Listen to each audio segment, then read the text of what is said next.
The reason you're manifesting triggers is because you're seeing manifestation and fulfillment as something that's outside of you. Depression and anxiety are things that we all experience as humans, especially this day and age. There's so many reasons to get upset or triggered over our lives or the state of the world. However, we can still manifest the life of our dreams, even when we're spiraling or experiencing difficult emotions. I have a couple of perspectives on this, but first, we need to stop labeling these unfavorable emotions as bad or negative. Any emotions is just feedback, and you, as the neutral observer of your reality, are getting neutral feedback, and it is your power and in your sovereignty to assign meaning to those emotions. So the first perspective I have for you is when you're experiencing these unfavorable emotions and situations, when you are experiencing these old situations, these old patterns, you are purging the old self. And in a way, the universe is testing you to see how committed you are to your new reality. But when I say the universe is testing you, I really mean it's you, because there is nothing outside of you. You are the universe. And as the universe, the source of all creation and unconditional love, allow the space for your old self to rear its ugly head and show it love. Allow them the space to feel all of these difficult and bad emotions. Allow them the space to experience all these emotions that you don't want to experience. And feel all of it so that these old emotions can pass through you, so they can go back into the void and out of your awareness. Think of your old self as a fictional character that you can empathize with, not someone you need to identify with, and not somebody you need to save. Just allow them to exist. Now, another perspective I have for you is to just honor your humanity. Even as our new selves, because we're human, we're still going to experience bad emotions, bad days, whatever. Once we can separate the emotional reaction from the situation, then we can get creative. We can apply these unfavorable emotions to a parallel situation that the new self would encounter. For example, let's say you're trying to manifest a new job or a promotion, but you keep getting rejected or denied. Instead of perceiving the situation as constant rejection and conforming your reasoning to your physical senses or your old state of being, create a new meaning and reason that would align more with your new self. The role in the dynamic you know is the highest and best version of you and your new position. If you were already in this new role, would you be worried about all these rejections? No, because you already have the job, you already have the position of your dreams. There's nothing to worry about here. Maybe instead of rejection, it's redirection to a better position or a better company, better than you can even imagine. Once you understand that you are the neutral observer of all of your reality and all of your identities, the truth is that you are thinking of your manifestation because your manifestation is thinking of you too. This doesn't mean you have to do anything extra to manifest your reality, because it's already done and it's already your truth. You know what's true, and from this higher point of awareness, in order to integrate or align with that inner union and peace, we must assume mutuality between us and our manifestations. So if you're persisting in the state of longing or yearning, that's exactly the signal that you're sending out, that you're not ready. And at the end of the day, you are the source of your reality. And when you're presented with unfavorable circumstances, ask yourself, what if the opposite were true? Your fulfillment from your desire can only come from within you and your own truth, your own true divinity. Okay, so I'm going to pull a few cards to see where the energy's at with this collective who's here. We have the Knight of Cups and the Four of Swords. Excuse me. We have the Knight of Cups and the Four of Swords.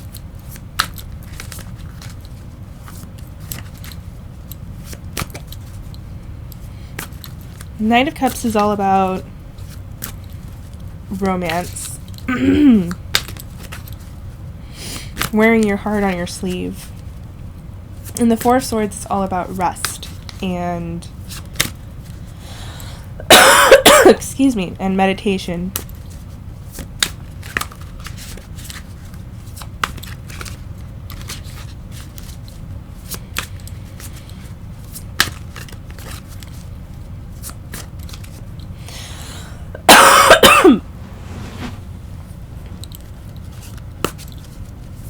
So the energy I'm getting is you're somebody who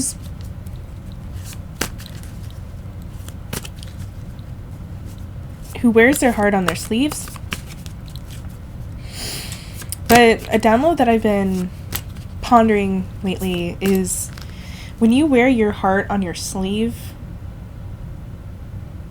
sometimes it's in the wrong place, right? Because our heart, I'm thinking of like the chakras, you know, needs to be in alignment right here. If it's anywhere else,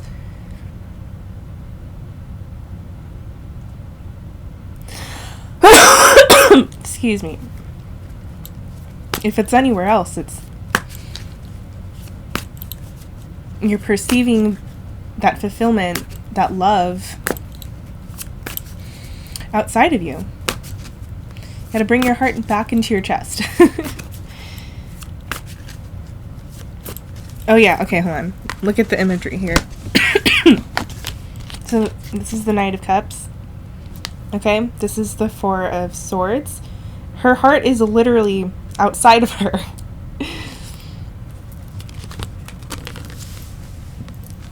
Because when you wear your heart on your sleeve and it's not in your chest, you're out of alignment. And this keeps you in a state of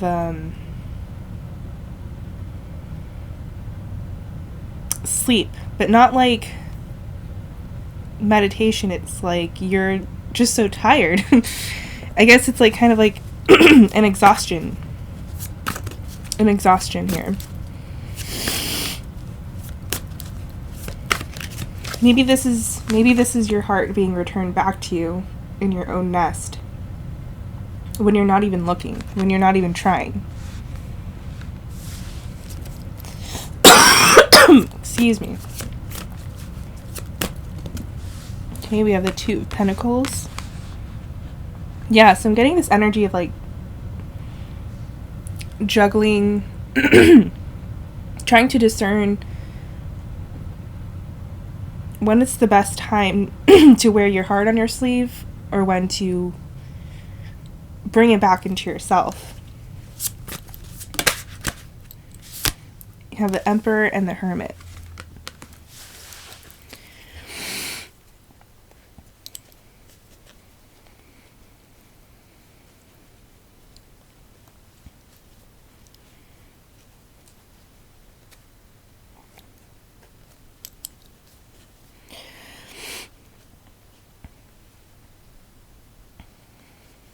With the Emperor, I'm getting this energy of sovereignty, of being the king of kings, of your own world, of your own reality.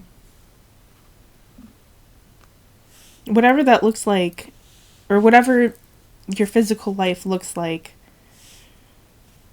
you know it's true inside you. You know, you go within to find the truth here. That you are this mastermind. See, he's got a chess piece. You are a mastermind.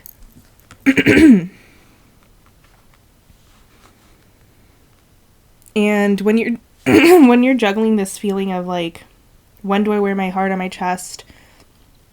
When is it time to bring it back in?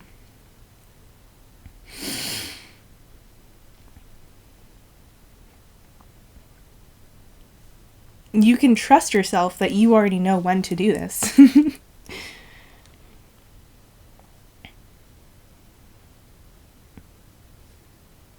Because you know what's true for yourself.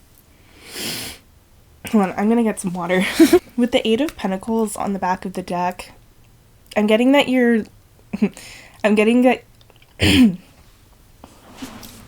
with the Eight of Pentacles on the back of the deck, what I'm getting is that you're learning to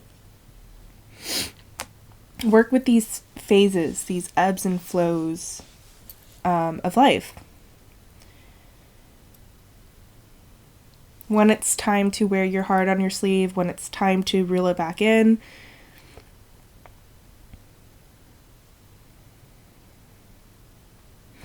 When it's time to take inspired action. And when it's time to go back within and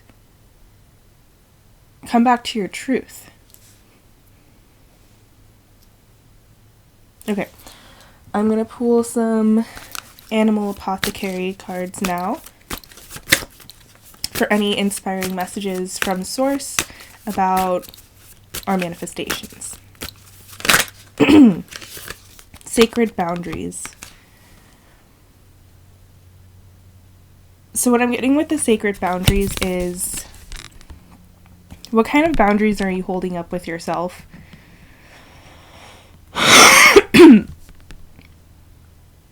In terms of like your inner dialogue and your inner world. I'm going to put this underneath the Emperor because the Emperor is very much masculine energy, and it does talk about boundaries, and not in the way where it's out of angst or out of like spite, but there are these boundaries that we hold within ourselves to keep the meaning that we give things that we perceive. We keep those meanings sacred.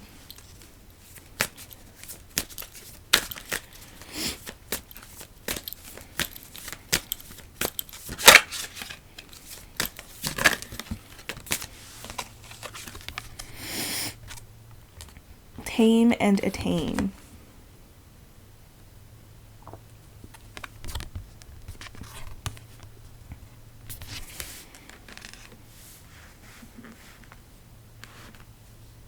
Tame and attain.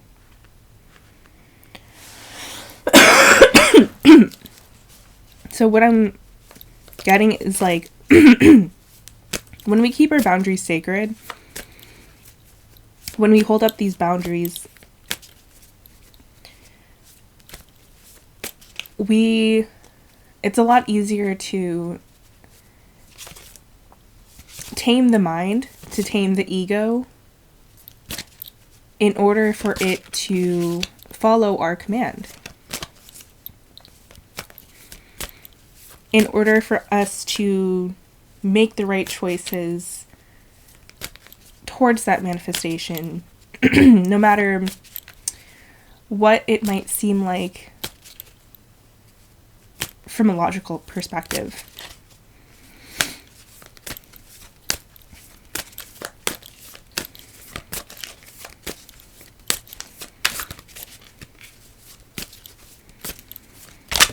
Ooh. See beyond your past.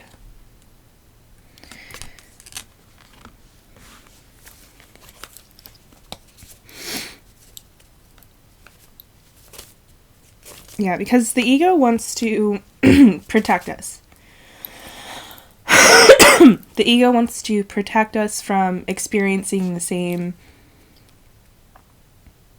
circumstances we did in our past. But the ego does this by rationalizing, if this already happened, so it's inevitable that it's going to happen again. But that is really just an illusion.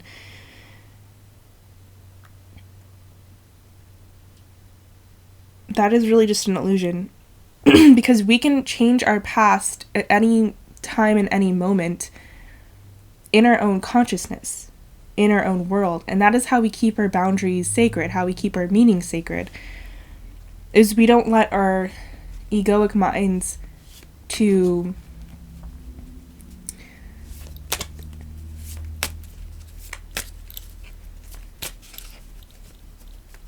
bring the past into the present moment.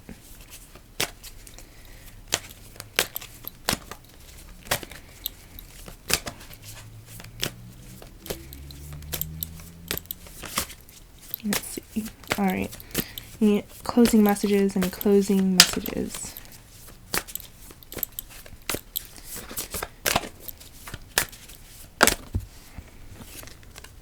You are about to shine.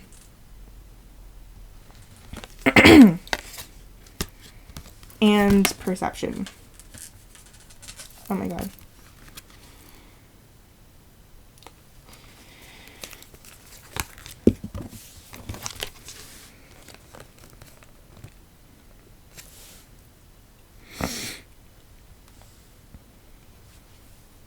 With you are about to shine,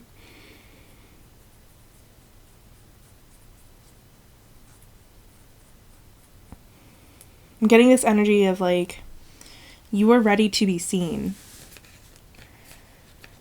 Now, this doesn't have to be like literally seen, but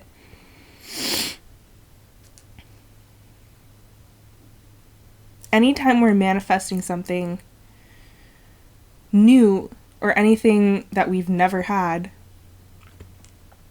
part of us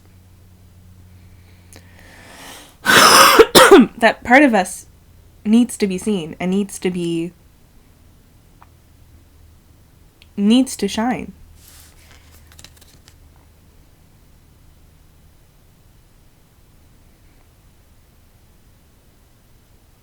With the perception card, I think the meaning of this card was like, you know, we have an ostrich with their head in the sand. And we see that and we're like, oh, this this ostrich is just being delusional and not wanting to see reality. But I think what the ostrich is really doing is like taking care of its eggs or something like that. I'm not an expert. But they're not just burying their head in the sand because they don't want to see reality. They're burying their head in the sand because they're taking care of business. They're taking care of business and doing what ostriches do. So don't worry about what other people are perceiving you doing, because you know that what you're doing is exactly what you need to do in order to shine. Anyway, that's all I have for you. Thank you for watching. Please let me know in the comments if this resonated for you. Yeah, all right. Live, laugh, like, and subscribe. Thank you.